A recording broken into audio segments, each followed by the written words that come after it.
রাবিয়া ওর রুমে গেল, আমি আমার সবাই ঘুমাতে গেলাম। সকালবেলা উঠে দেখি সবার আগে রাবিয়া উঠেছে। মুখটা কেমন জানি হয়ে আছে, বিষণ্ণ লাগছে। কিছু কি হলো নাকি, না রাতে ভয় পেয়েছে, বুঝতে পারছি না।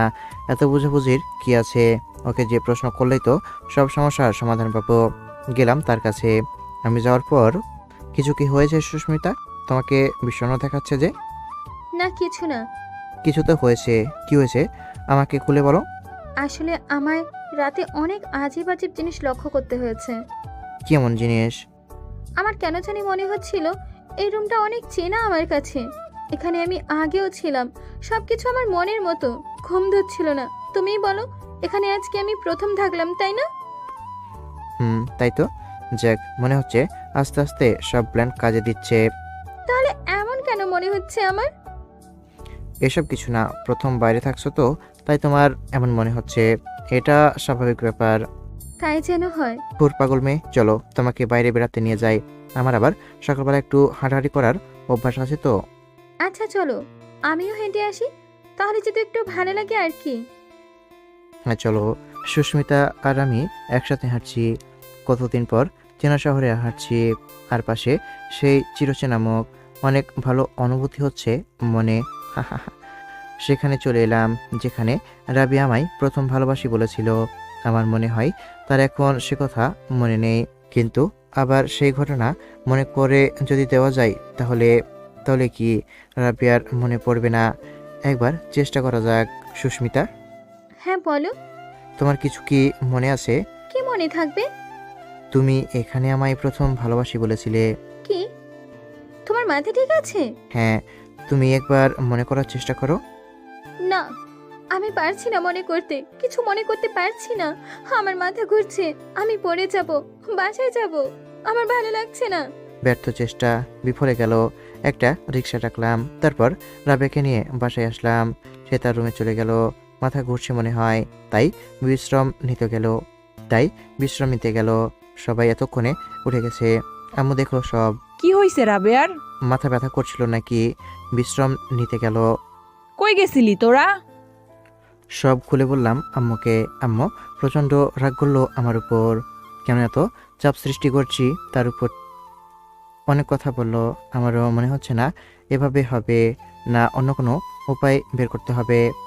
বিকেলবেলা রাবিয়া আপুকে নিয়ে মিষ্টি আপুদের বাসে গেলাম। আমি, রাবিয়া আর সোহান। আগেই বলেছিলাম দুজনের মধ্যে অনেক ভাব হয়েছে। সোহান যদিও বা জানে যে রাবিয়া তার বোন, কিন্তু রাবিয়া তো জানে না, তাই তাকে বোন করে নিয়েছে। তো সারাক্ষণ একসাথে থাকে দুজন। মিষ্টি আপুদের বাসায় আসলাম। এসেই গল্প করতে লাগলো মিষ্টি আপু আর রাবিয়া। মিষ্টি আপু, তোমাদের তো লাভ ম্যারেজ, তাই না? হ্যাঁ হ্যাঁ। তো আমাদেরও শোনাও তোমাদের গল্পটা। গল্প আর কি, তুমি তো জানোই আমরা কলেজ ফ্রেন্ডস ছিলাম। সেখান থেকে প্রথম ফ্রেন্ডস, তারপর ক্লোজ ফ্রেন্ডস, আর ভার্সিটি যেতে যেতে রিলেশন শুরু হলো। বাহ, ইন্টারেস্টিং তো। হ্যাঁ, ওইরকমই আর কি। অনেকটা তোমাদের মতো, কিন্তু তোমাদের মতো এত অ্যাডভান্স ছিলাম না। যাক, তবুও সফল। সেটা অবশ্যই বলা যায়। তো তোমাদের বিয়ের আয়োজন কিন্তু আমরা দুজনে করছি। হ্যাঁ জানি তো। শুধু দেখো, একদম অন্যরকম আয়োজন করব। দেখবো নে। আচ্ছা আপু, আমরা আসি তাহলে আজ। খাওয়া দাওয়া করে যাও আর এগিয়ে যাও। আচ্ছা আচ্ছা। আপুর বাসা থেকে আসলাম সন্ধ্যায়, তারপর ছাদে গেলাম দুজনে একান্ত কিছু সময় কাটানোর জন্য। আচ্ছা সুস্মিতা, তোমার পছন্দের জিনিস পাইল, তাই না? হ্যাঁ, কিন্তু আমি তো তোমাকে কখনো বলিনি। তুমি কিভাবে জানলে? পাটা দাও তো। কেন? দিতে বলছি, দাও। আচ্ছা। পাটা বাড়িয়ে দিল অন্ধকারের মধ্যেই। তার জন্য কেনা পাইলটা তার পায়ে পরিয়ে দিলাম। এটা কখন কিনলে? কেনা ছিল। তাই বুঝি? কালকে ওখানে তোমাকে নিয়ে যাব। তৈরি থেকো। বিকেল বেলা কোথায় নিয়ে যাবে? গেলেই বুঝতে পারবে। আচ্ছা। পরের দিন সুস্মিতাকে সেখানে নিয়ে গেলাম যেখানে রাবিয়া সব সময় যেত, যা তার ছিল সব থেকে প্রিয় জায়গা। রাবিয়াকে সকাল সকাল এক জায়গায় নিয়ে এলাম, সেই লেকের পাড়ে, যেখানে প্রায় সে আসতো। জায়গাটা দেখেই রাবিয়া কেমন যেন হয়ে গেল। এই রাবিয়া। হুম। রাবিয়াকে ডাকলাম, তবুও উত্তর দিল না। কি হয়েছে? কই কিছু না তো। আচ্ছা সত্যি বলো তো, এত সব কিছু দেখেও কি তোমার কিছুই মনে পড়ছে না?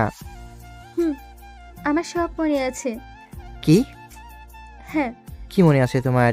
তোমার সাথে করা খুনসুটিগুলো, আমার কাছ থেকে দূরে চলে যাওয়া, আমার ভালোবাসি বলা, তোমার সাথে লেকের পাড়ে একসাথে বেড়ানো, সব। সব মনে আছে, কিন্তু একবারও তো আমায় বললে না। সময় আসলে বলবো ভেবেছিলাম। কবে সব কথা মনে পড়েছে? যেদিন প্রথম আমি আমার রুমে যাই, আমার নিজস্ব যে ডায়েরি ছিল সেটা পড়ি, তারপরেই আমার আস্তে আস্তে সব মনে পড়তে লাগলো। তবু আমায় বলনি? না, ভেবেছিলাম তো যখন সময় হবে তখন নিশ্চয়ই বলে দিব তোমায়। যাক, তাহলে আমি সফল, তাই না? তা জানি না, তবে ধন্যবাদ জানোই না যখন, তাহলে ধন্যবাদ কেন? আমার পাশে সবসময় থাকার জন্য। এর জন্য ধন্যবাদ? হ্যাঁ, আমার পাশে তুমি আর থাকবে না? তোমার পিছু ছাড়লে তো। হাহা, তাই নাকি? হ্যাঁ জি। আচ্ছা, তাহলে তো এতদিন ঘটে যাওয়া সব কিছু তোমার মনে আছে, তাই না? হুম, আমায় একটু বলবে যে আসলে কিভাবে কি হয়েছিল, আর তুমি কিভাবে ইউএসএ চলে গিয়েছিলে? আমাদের অ্যাক্সিডেন্টের পর কি হয়েছিল সেটা মনে নেই, তবে আমার যখন জ্ঞান ফেরে আমি কাউকেই চিনতে পারছিলাম না। আসলে আমার কিছু মনেই ছিল না, তাই হয়তো আমায় তাদের পরিবারে নিয়ে যাওয়া হয় আর একটা পরিচয় দেওয়া হয় আমি তাদের মেয়ে। তারপর চাচু চাচি ইউএসএ নিয়ে গেল, যদিও বা তারা বলেছিল যে আমি ছোট থেকে এখানেই থাকি, কিন্তু আসলে আমার কিছু মনে পড়ছিল না, তাই ধরেই নিয়েছিলাম ওখানে থেকে। তবে চাচি চাচু খুব ভালো, আমার অনেক খেয়াল রেখেছে। এখন তারা যে এমন কেন করলো তা আমি জানি না। তারপরেই তো তোমার সাথে দেখা, বাকিটা তো জানো। তবে তোমায় দেখেই বুঝেছিলাম তুমি আমার খুব চেনা, অনেক চেনা। তাই তো তোমার সাথে বন্ধুত্ব, আর তারপর তোমায় ভালোবাসা। বাপরে, অনেক বড় ঘটনা। হাহা। হ্যাঁ, অনেকটা। তো ম্যাম, এখন যাওয়া যাক, সবাইকে তো বলা উচিত, তাই না? হুম। বাসায় এসেই খালামণির বাসায় কলিং বেল বাজালাম। খালামণি দরজা খুললো। কি রে সুজন? আরে সুনিপ্তাও যে। এসো এসো, ভেতরে আসো। সুস্মিতা নয়, রাবিয়া খালামণি। মানে? মানে তোমার মেয়েকে তোমার কাছে ফিরিয়ে দিতে এলাম। এখনো অভিনয় করবে আম্মু? মারে। বলেই জড়িত হলো। দুজনেই কান্না করছে, হয়তো সুখের কান্না।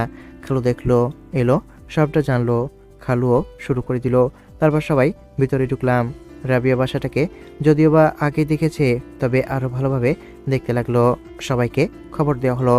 বাসায় এলো সবাই, অবশ্য সবাই খালামণির বাসায় এলো। আব্বু আম্মু, সুখী আপু, সোহান, আমাদের নানু নানা সবাই এলো। সবাই খুব খুশি, যাক তাদের মেয়ে ফিরে এলো। একটা আনন্দের আমেজ সবার মাঝে বিরাজ করছে। দেখতে দেখতে 15টা দিন কেটে গেল, আরও 15 দিন বাকি আছে সুখী আপু আর শাহিদুল ভাইয়ের বিয়ে। আমরা সবাই এয়ারপোর্টে বসে আছি, আর শাহিদুল ভাই আসবে সবাই বলতে আমি, সুখী আপু আর রাবিয়া। ভাইয়ের ফ্লাইট ল্যান্ড করেছে, যে কোনো সময় বের হবে ভাইয়া। দেখতে দেখতে বের হয়ে এলো। ভাইয়াকে বলা হয়নি যে রাবিয়ার স্মৃতিশক্তি ফিরে এসেছে। এর মাঝে দুইটা কারণ রয়েছে। প্রথম, ভাইয়াকে সারপ্রাইজ দিব বলে, আর দুই, ভাইয়া যাতে রাবিয়ার চাচা চাচুকে সব বলে না দেয়, তার জন্য। ভাই বের হয়ে এলো, সুখী আপু সরাসরি যে জড়িত হলো। পরে আমাদের উপস্থিতি টের পেয়ে লজ্জায় লাল হয়ে গেল। পরিস্থিতি স্বাভাবিক করার জন্য ভাইয়া কথা বলতে লাগলো আমাদের সাথে। আরে সুস্মিতা যে, কেমন আছো? ভালো আছি ভাইয়া, তবে নামটা একটু চেঞ্জ করতে হয়েছে। কি চেঞ্জ করলা? সুস্মিতা থেকে রাবেয়া। মানে? আসলে ভাইয়া, রাবিয়ার সব মনে পড়ে গেছে। বাহ, রাবেয়ার সব মনে পড়ে গেল, আর আমায় বললি না তুই?